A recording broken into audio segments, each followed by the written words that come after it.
Well, Coach, every time you go to Vanderbilt, it seems like it's about pitching, it's about low scoring, and the dynamite pitching staff on Vanderbilt's part.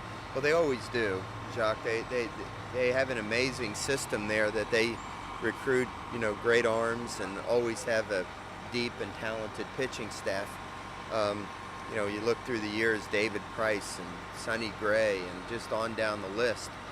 So, I don't know, that much about their staff. I don't know if they've got that one guy, like they've always had, but they certainly have a plethora of outstanding arms. And so it's always a great challenge when we go there. It's been well chronicled that, during the time I've been the coach at LSU, we haven't had a lot of success in Nashville. But as Bill Frank has reminded me, the 2 years we went there and were swept were my first year and also 2011, which were probably the two weakest teams that we had at LSU. So it probably coincided with the fact that they had David Price and other great pitchers, and we didn't have our strongest clubs. So sometimes those things seem a little more skewed than they probably should be. With that said, Vanderbilt's still got a really good ball club. They wouldn't be ranked 5th in the country if they didn't have a great team, and what they did in Starkville last weekend will grab anybody's attention. So, hey, it's just like every weekend in this league, you're going to play in an outstanding ball club. When you go on the road, it adds additional challenges. But this is why you come to LSU, to play in big series, to play against great teams, against great players, great coaches. And if you're afraid of it, you came to the wrong school.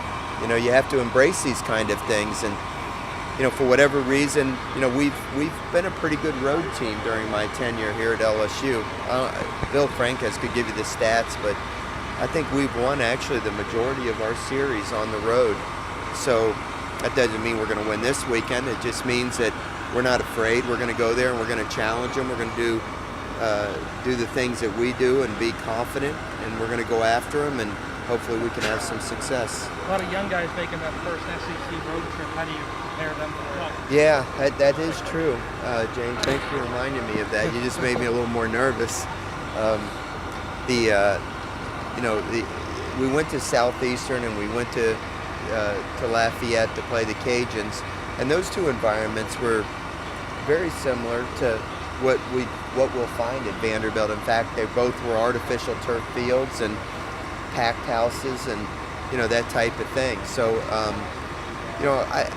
listen, playing at home is a wonderful thing, and we love doing it. But when you're playing in front of 10 or 12,000 people, and even though they're rooting for you, there's still a lot of pressure on the kids. And so I think this will have prepared them for going on the road as well. And just like with Stores going out there and pitching last night, I mean, there has to be a first time for everything. You can't prepare them totally. They have to go jump in, and here it is. So, we have a lot of new guys, but so far they've handled most of the challenges that we've thrown their way. Are you bringing Stores and Labus this weekend? I am. Yes. Stores said he might pitch this weekend? Sure. Yeah. If I'm taking them, they got to be ready to play. Well, talk about the suits. You guys are real sharp for that. The suits? Yeah. Well, how they're dressed? Yeah. Do they look nice? Yeah. Good. I hadn't seen them all. I just came out of the building. Well, I just think, when you represent LSU, you're supposed to represent with class and, and be a role model. And I want our kids, when we travel, to look good, especially when we get on an airplane. If we were going to sit on the bus for 5 or 6 hours, it'd be a little different. But we're taking a 15-minute ride to the airport and flying in, and we're going to walk into a hotel. And I want people to say, wow, here comes the LSU baseball team. What a classy group. And so, when they know they're representing somebody, an institution that they're supposed to represent with class, then they should look the part. So I think it's a form of discipline, that you want them to be aware of how the impression that they're giving to people, and you don't want it to be fake. You want it to be real. Webb, what's his status? Well, Nick is going on the trip. Yeah. We did an MRI on his wrist. As bad as his face looked and the fact that his tooth popped out, my biggest concern was his wrist. It was really, really sore after and then yesterday. but we did an MRI on it. There's nothing broken and there's nothing torn. So we think it's just a bruise and a sprain, albeit painful. But I'm hoping that within each passing day it'll continue to get better. I don't expect him to practice tonight, and I don't even know if I'd expect him to be available Friday. Maybe not even Saturday, but maybe Sunday. And so I just decided to take him in hopes that he'll continue to mend. He's a pretty tough kid. And it's a shame he was going to be in the starting lineup last night. And then the injury happened like in the last 5 minutes of practice on Tuesday night. It was really sad. It didn't even look like anything had happened. He tried to make a sliding catch in the right field corner, and everybody's wondering whether he caught the ball or not. And the thing is, he just didn't get up. He was just on all fours. And I ran out to him, and I saw the tooth laying there on the warning track and a big pool of blood underneath his face. It wasn't for the people that get queasy easily, if you know what I'm saying. But he's a tough kid, and hopefully he'll keep getting better and be available to us some this weekend. Put the tooth back in? Corey Couture put the tooth back in the training room. Yeah. If that happens, you're supposed to put it in a glass of milk and take it to the dentist, and it preserves the tooth and the calcium. Or you have to put it back in. And Corey Couture put it back in the training room. I must admit I didn't watch him do that.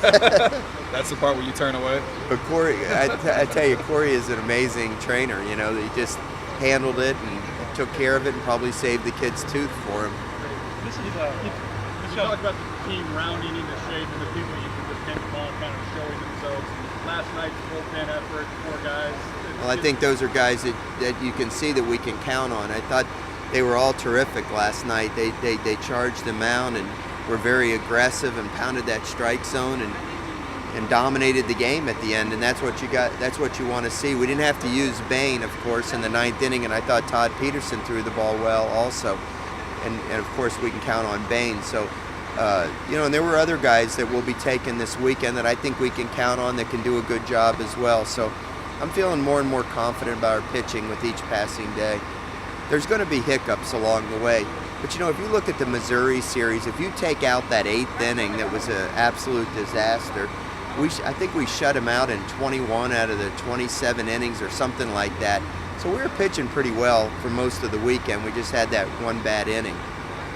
It's the first time y'all go there since 2014.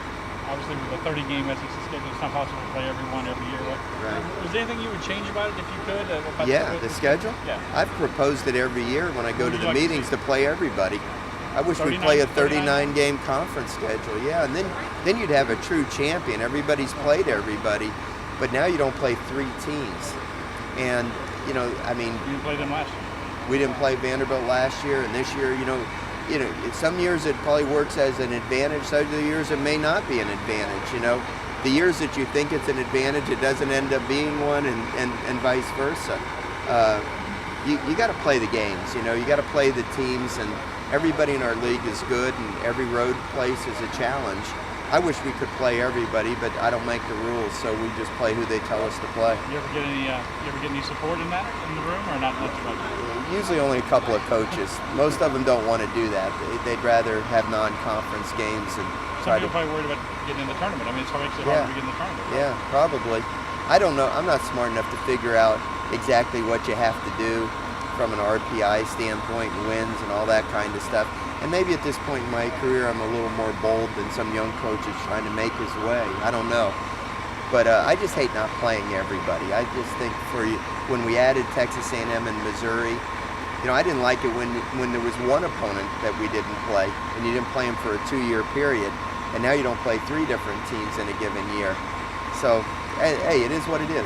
It's what the SEC rules are, and we play the schedule they give us, and no use complaining, no use being happy. You just got to play it and go for it. And whoever wins the most games gets to be the SEC champion.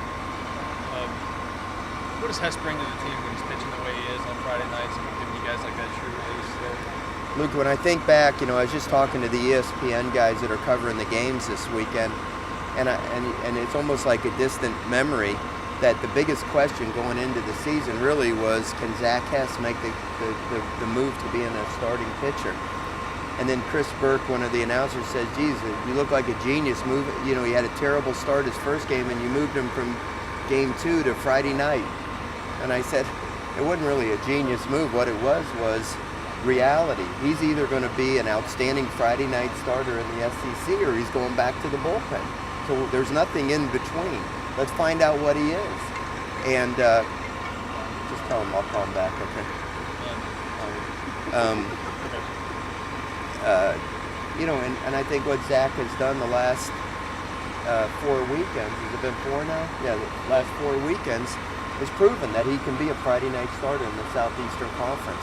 And that what that does is it gives us a chance. Because every Friday night in this league, you're going to face probably a first-round draft choice in the Major League Draft. And usually those Friday night games are low scoring, and for you to have a chance to win, you got to hold the other team to a low run game. And Zach Hess has the best stuff of anybody on our team, and I thought he had the best chance to dominate a game on Friday night. And he's pretty much done that the last 4 games. I mean, the one game he lost, he gave up 3 solo home runs, but he only gave up 5 hits. You should win a ball game if you do that. What about Waddy? What's the difference with him coming back? Did you see something when he was out? Anybody that follows LSU baseball can see the obvious. We're a much better team when Zach Watson is playing for us. We're better defensively because in center field he catches everything, and then you put Antoine Duplantis back in right field and he catches everything in right field. So you're stronger in 2 positions when Watson's playing. You're stronger in 2 positions on defense. And when he's swinging the bat good, he's the catalyst for our team. He's a tremendous baseball player. And when he swings the bat good, he's a tough out, and he's got a very quick bat. He's got pop. He can run. I mean, he makes it go for us. Without him, we're a totally different team. I thought we did a pretty good job keeping our head above water while we've had to play without him for, how many games did he miss? 9? For 9 games. It's gonna be weird playing at 9 o'clock at night, 8:30 at night. Yeah. Well, 8 o'clock and 7:30. Central time, right? Yeah. Yeah, but No, that's Central Time in Nashville. it's Yeah, it's Central Time in Nashville. Come on now, you need to be better informed when you ask questions, Luke. By the way, it's still All late. right. You got to know the time zones. Now my wife's going to be in South Bend, so it'll be 9 o'clock for her. She'll have to watch the game. So it doesn't make sense. It should be 9 o'clock. It should be, but a lot of things don't make sense in the world. Why do they sell hot dogs in packages of 6 and buns in packages of 8? Have you ever thought about that? Yeah, it's to get you to buy more hot dogs. There's a lot of things that don't make a lot of sense in the world. Buy 6 packs of buns and 8 packs of hot dogs. You got 48 buns and 48 hot dogs. See, you should be in retail. I'm a reporter for a reason, so I don't have to know what time it is. Some real food for thought, Luke. So, that nice line there. All right. Anyway, you know, I mean, they are late games, and then having to turn around and play a noon game the next day is going to be a challenge. Let me put it this way, I'd rather be on the road to have a schedule like this than to be at home when I can have a little more control over the kids, if you know what I'm saying.